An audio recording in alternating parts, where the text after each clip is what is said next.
The creepy part isn't that Mars is hard, it's that some agencies are training people for a future where coming back might not be the plan. NASA, and yes, people talk about it in the same breath as SpaceX, has been building programs that sound like science fiction, but are rooted in real psychology, real survival training, and real mission risk. And the last detail? It completely changed how I look at backup plans.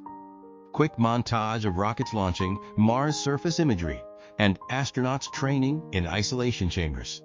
Before you decide this is just conspiracy content, stick with me for the timeline. Because there's a very specific reason this kind of training exists, and it's not what people assume.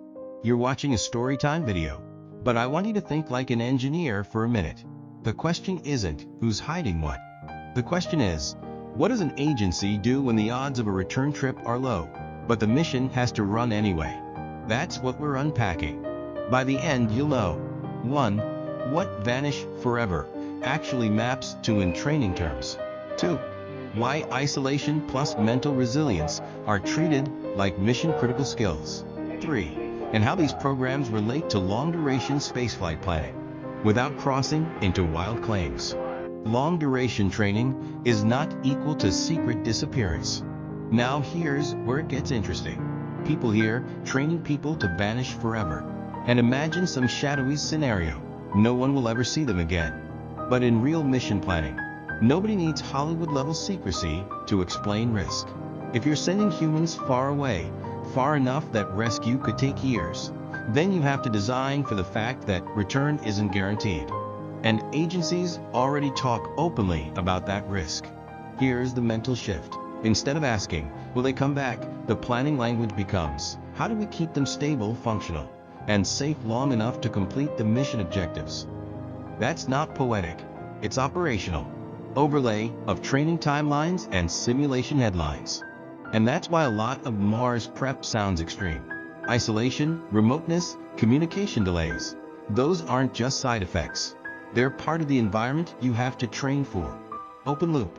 Next, I'll show you the training logic behind isolation, because it's not just about willpower. It's about how humans change when you remove the world. Most people imagine astronaut training as technical. Spacewalk rehearsals, docking simulations, troubleshooting. But honestly, the hardest part is often psychological.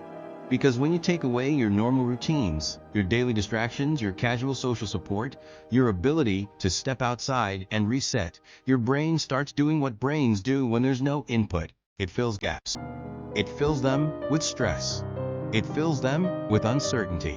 And if you're not careful, it fills them with conflict between crew members, between expectations and reality, and between what I thought this would feel like and what it actually feels like.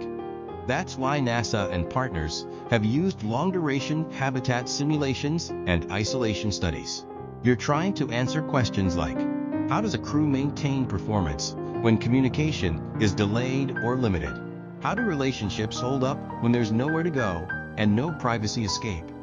What routine breaks do people hit first? If you've ever done a week-long retreat where everything slows down, you know what I mean. Now imagine months. It's not dramatic in the movie sense. It's gradual.